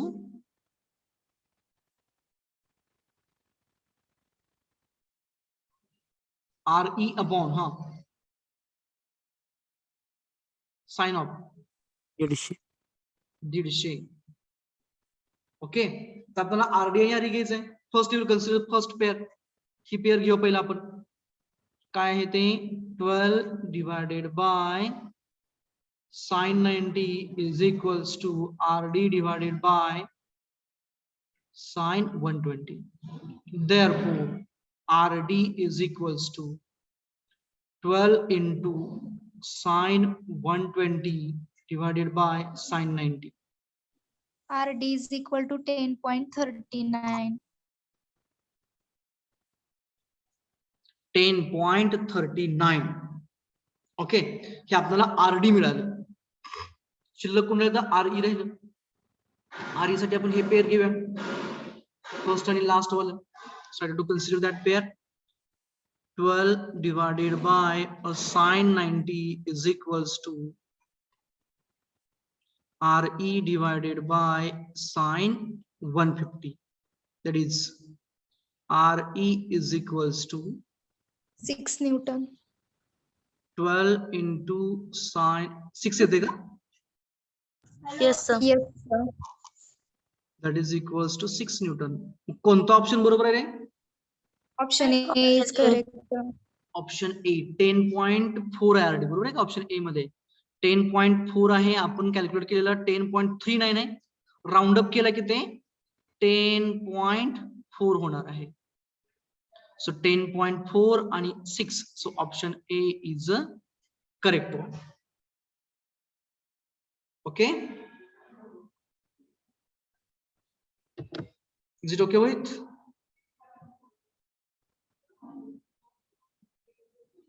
Can I go for Yes, next? sir. Next we'll go for solve केलेलं काही नाही, चला काही हरकत नाही. This is the solution they had provided over here. This one is somewhat difficult. I don't want to go for this one. Another one question is there which was asked in a GATE exam. I would like to go for that one. मी इथं घेत होतो ना.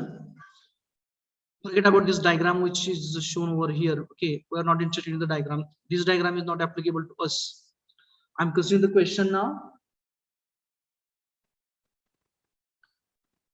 It was asked in a GATE examination of 2012 for 2 marks. System I will have to go for directly. System of forces. Here one rod is there, hinge support is there. And to this hinge, one of the rod is connected. They had given us the name also. A, C, okay. Then another one hinge is there exactly below this one.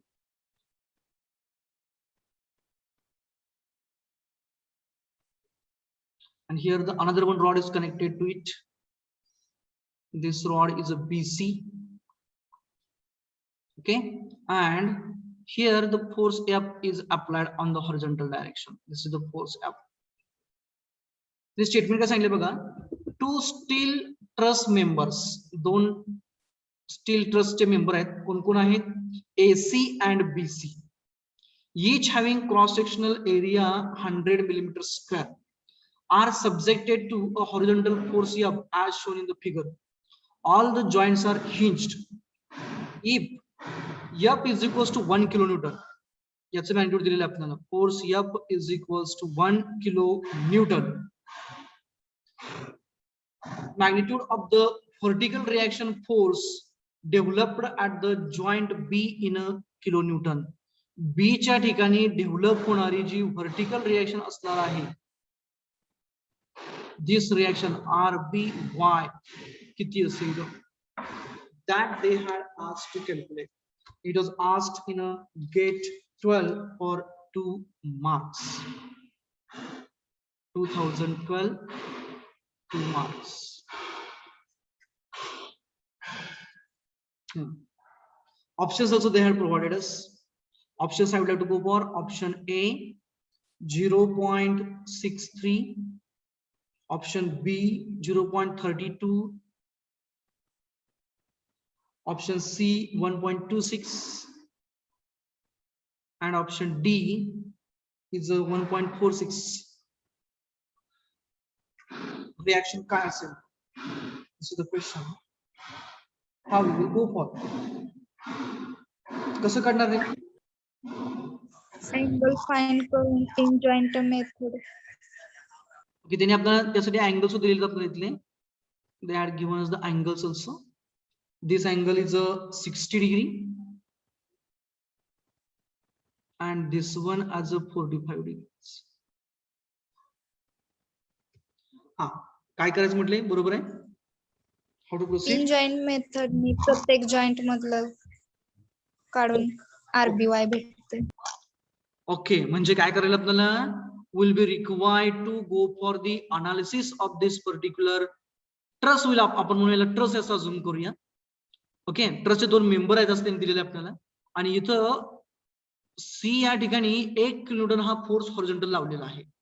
तर त्याच्यामुळे काय होईल रे, C हा force जर का हॉरिझॉन्टलला लावला तर बार BC जो आहे तो इकडं ओढला जाईल की बी कडे ओढला जाईल रे. सी कडे खेचला जाईल की बी कडे खेचला जाईल. C कडे. सी कडे खेचला जाईल, बरोबर आहे. म्हणजे आपल्याला सुरुवातीला सी च्या ठिकाणी बीसी मधलं जे फोर्स असणार आहे या साईडला जाणार ते फोर्स आपल्याला काढावं लागेल सुरुवातीला. ओके, आणि ते फोर्स मिळाल्यानंतर ना मग आपण बरोबर जॉईंट बी ला येऊ शकेल. जॉईंट बी हा हिंज आहे, पिन सपोर्ट आहे. म्हणजे त्या बी च्या ठिकाणी 2 रिएक्शन असणार, एक असणार एक्स ऍक्सिसला, दुसरी असणार वाय ऍक्सिसला, बरोबर. आणि तिथं आपल्याला कंडिशन्स ऑफ इक्विलिब्रियम अप्लाय करून आपल्याला त्या शिल्लक राहिलेल्या फोर्सचं मॅग्निट्यूड काढावं लागेल, म्हणजे RBY चं मॅग्निट्यूड काढावं लागेल. Okay, so what will do, will firstly consider the joint C. Consider a joint C. The joint C में पहले FBD कर दूं. Dotted X attendance. चलो हाँ. So we'll go for the solution of the same. So for the joint C, we had an dotted X axis. Now I would have to go for dotted Y axis. Then forces acting at the joint C. This is the active force of 1 kilonewton. Then in the second and third quadrant 2 rods are there, those are connected like this. Okay, we'll consider that the force in this rod as a FAC, FCA or AC, whatever it may be, FCA. And then for the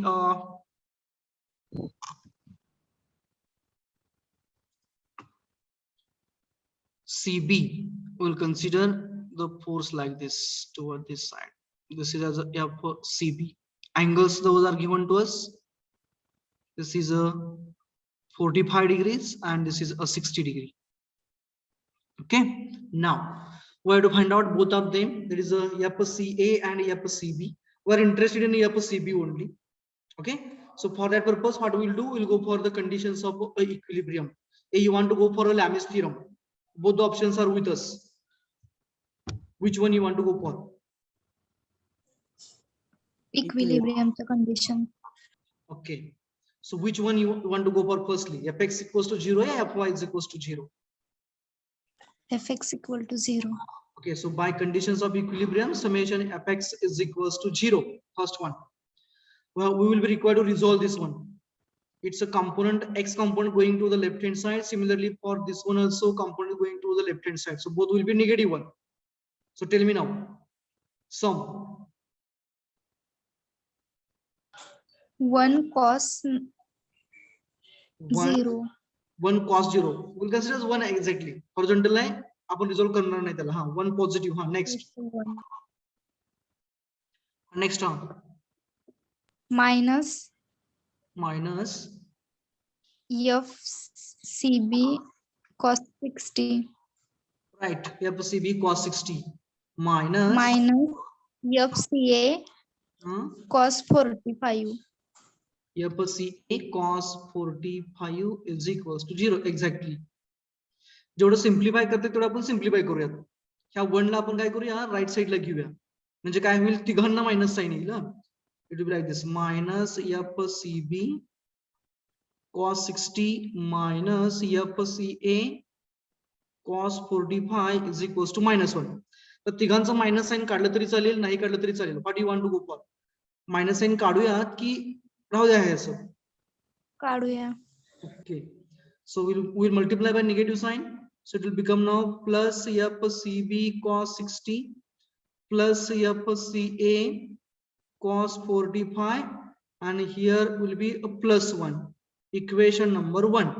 This is for summation apex 0. Now I would like to go for the second condition of equilibrium. It is a summation Fy is equals to 0. So for summation Fy, component जो CA चा असणार तो vertically upward जाईल आपण assume केलेल्या direction प्रमाणे, आणि CB चा जो कॉम्पोनंट आहे तो vertically downward येईल अजूम केलेल्या डायरेक्शन प्रमाणे. 1 चा Y कॉम्पोनंट नसणार आहे कारण 1 न्यूटन जो फोर्स आहे तो purely along the x axis आहे, त्याच्यामुळे त्याचा Y कॉम्पोनंट हा प्युअरली 0 असणार आहे. So now tell me summation Fy. minus CB sin 60 degree. Just a minute. हाँ, minus CB sin 60 degree. right, minus FCB sin of 60 बरोबर आहे. हाँ, plus FCA sin 45 degree. plus FCA sin of 45 degrees is equals to 0. Here you will get a relationship between a CB and a CA.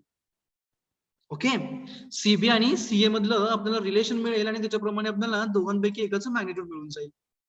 So what we'll go for? What we'll do? We'll go for the CA in terms of the CB. So FCA sin of 45 is equals to, हा plus होईल की नाही, हा minus इकडे तिकडे plus होईल, plus FCB sin of 60 बरोबर. आता CA आणि CB मधलं रिलेशन काढायचं आहे. मग CA in terms of CB घेऊयात की CB in terms of CA घेऊया? CA in terms of CB. Okay, चलो. So we'll go for. So FCA is equals to FCB sin 60 divided by sin 40. हा फक्त deviation करून घ्यायचं. I want to know about the multiplying factor to the CB. Therefore, FCA is equals to how much into FCB?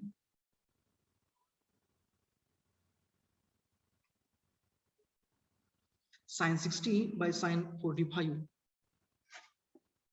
1.22. 1.22. Please do check the answers. I don't know.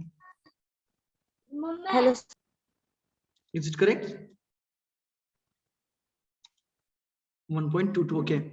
So now put up this magnitude of a CA in equation 1.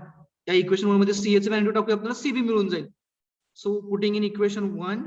So equation 1 implies काय होईल त्याच्यामध्ये आता FCB cos 60 FCB cos 60 plus FCA cos 45. आता FCA ऐवजी काय येणार 1.22 FCB cos of 45 is equals to 1. तर काय करा, cos 45 into 1.22 करून घ्या. So you will get now, therefore FCB cos 60 is equals to 1 किंवा ज्यादा है plus what is the magnitude 1.22 into cos 45 0.862.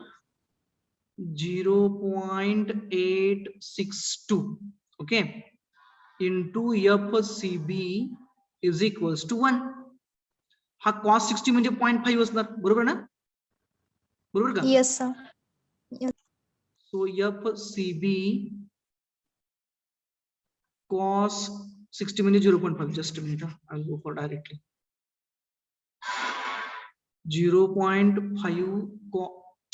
0.5 into FCB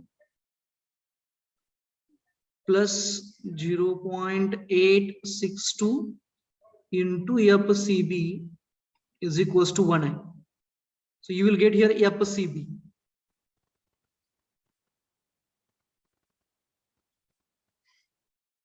in kilonewtons?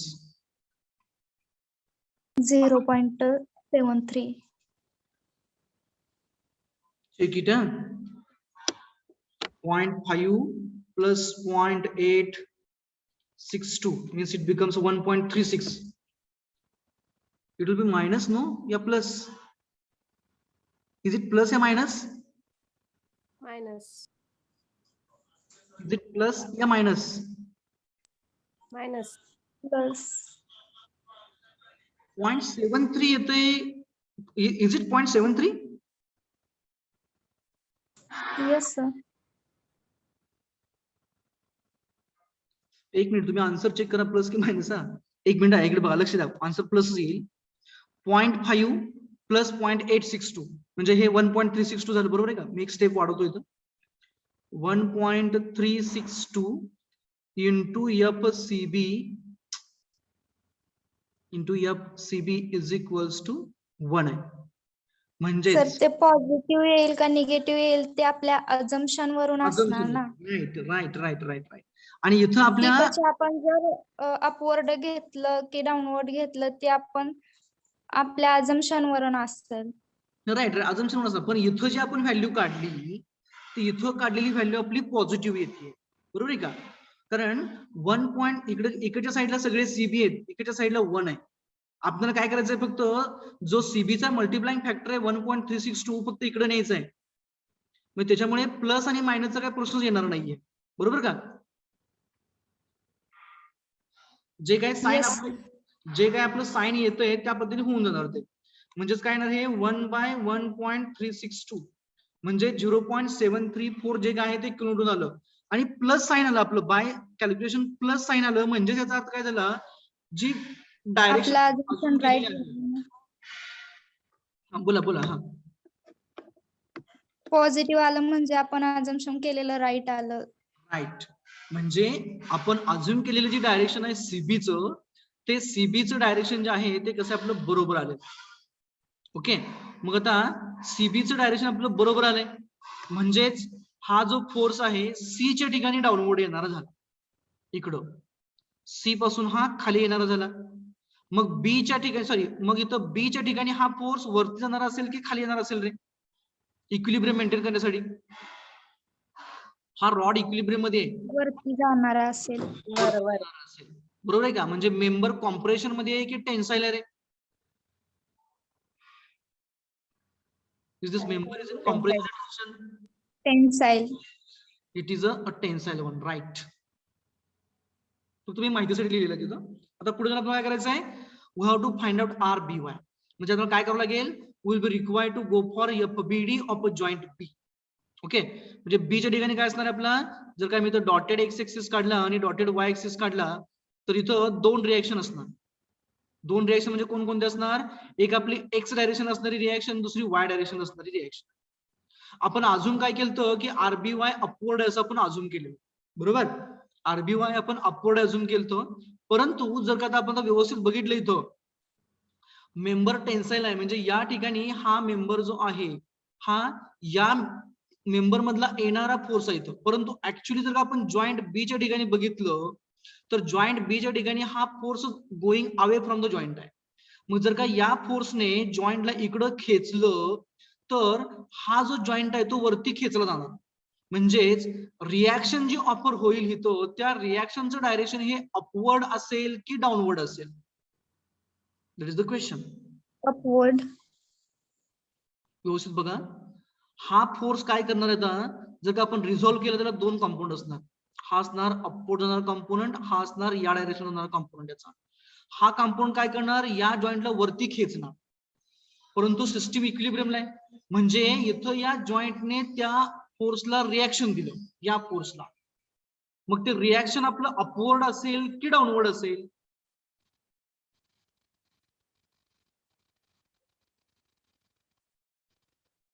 कसं असेल? अझम्पशन मध्ये मी जातोय फक्त.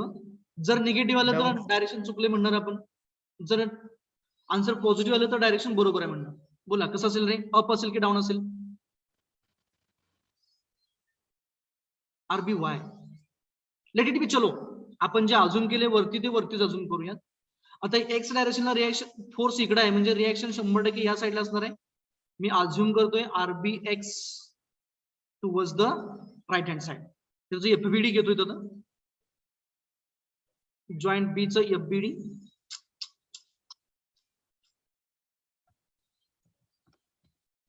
not getting eroded. चलो edit भी चलो. I will go for once again.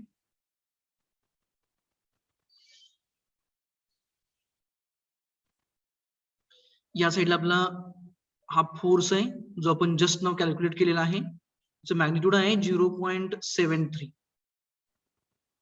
त्याचा जो अँगल आहे तो एक्स एक्सिस बरोबरचा हा 60 म्हणजे पुन्हा त्यातला 60 असणार आहे. This one I would have to consider as a 60 degree. Reactions we have assume this is a RBX towards the right hand side and we assume the RBY upward. This is our assumption. We are interested in RBY. So what will be required to go for equilibrium मध्ये म्हणजे conditions of तर आरबीवाय upward ला घेतले तर आरबीएक्स right word ला घ्यायचं ना. नाही नाही नाही नाही असं काही नाहीये. असं काही नाहीये आपले नाही असं अजम्पशन केलं तर चालतंय ना. आरबीएक्स चालते चालते चालते चालते ला घ्यायचं. तुम्ही अजम्पशन कसंही करा काय फरक पडत नाही आपल्याला. अजम्पशन आपण कसंही करू शकतो. जर का आन्सर निगेटिव्ह आलं तर काय असणार आपलं अजम्पशन रॉंग आहे. म्हणजे काय की आपण काय केलं तर इथं हा फोर्स खाली येतो असं आपण अजूम केलं. त्या पद्धतीने आपला पॉझिटिव्ह आला म्हणून आपण काय म्हटलं आपली जी अजूम केलेली डायरेक्शन आहे ती बरोबर आहे. जर का आपण ह्याला वरती अजूम केलं असतं तर आपलं हे डायरेक्शन चुकी झालं असतं. आपल्याला करेक्ट डायरेक्शन खाली करून घ्यावं लागलं असतं. त्याच्यामुळे अजम्पशन मध्ये doesn't matter. Okay yes sir मी आरबीएक्स राईट ला घेतलाय. नाही असू द्या काय हरकत नाही. राईट साईडला घ्या काय हरकत नाही. आता आपल्याला आरबी वाय काढायचं आहे. We are interested in RB Y. System equilibrium मध्ये आहे म्हणजे मी डायरेक्टली समेशन एफ वाय ला जातो. Summation F Y is equals to 0 लिहिलं मी. मग त्याच्यामध्ये कोण कोण येईल आरबी वाय येईल आपला. आपण व्हर्टिकली अपवर्ड घेतलाय म्हणजे तो पॉझिटिव्ह येणार बरोबर. RB Y positive. RBY sine 6 त्यानंतर साइन ना 30 कोणाचा साइन 30 येईल. आरबीवाय ला साइन 30 नाही येणार बघा. 60 साइन 60 येणार. हा सर साइन 60. पण तो कोणाला येणार साइन 60 आरबीवाय ला की 0.73 ला. 0.73 ला. राईट म्हणजे याचा वाय कंपाऊंड हा अपवर्ड असेल आणि तो वाय कंपाऊंड म्हणजे पुन्हा एकदा आपला plus 0.73 sine of 60 equals to 0 बरोबर. आता आरबीवाय मला सांगा किती आला प्लस की मायनस. ना इथं हे आपलं प्लस येईल. किती किती आहे ते 0.73 इंटू साइन ऑफ 60 म्हणजे हे येणार आपलं 0.63 बरोबर. 0.63 आलं. 0.63 is equals to 0 equals to 0. हा 0.63 असं रीड करा. जर का आपल्याला राईट साईडला घेतलं तर ते प्लस येईल की मायनस होईल. आता मायनस. मायनस म्हणजेच आपलं अझूम केलेलं जे डायरेक्शन आहे ते कसं आहे ते रॉंग आलं. चुकीचं आहे. म्हणजे आरबीवाय हा वरती जाणारा नाहीये तो कसा आहे खालती येणार आहे. This is a correct direction. So R B Y is equals to 0.63 kilo newton vertically downward. This is a correct one. So कोणता ऑप्शन बरोबर आहे मग आपला ए की बी की सी की D ray. A option is a correct option. Okay, so this is our correct answer and it was asked for 2 marks in a GATE examination 2012. Okay, so today we'll stop here and in the next lecture we'll go for the next part. Okay.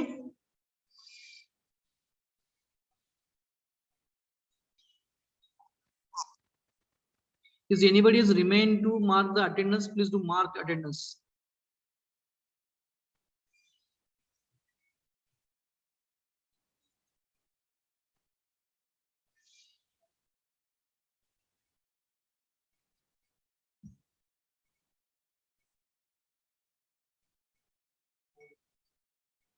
Hello sir. हा बोला. तर याची PDF send कर. याचं का? Okay okay, I will send it. Me group वरती टाकून देतो हे. तर याच्यामध्ये तुम्हाला जे मी सॉल्व्ह केलेलं आहे मटेरियल, ते सॉल्व्ह केलेलं मटेरियल फक्त आजच्या क्वेश्चनच तुम्हाला भेटेल याच्यामध्ये. अगोदरच मी ते इरेज केलेलं होतं. I will send you this particular part. Okay, group वरती मी टाकून देतो हा. Okay sir. Okay, thank you all.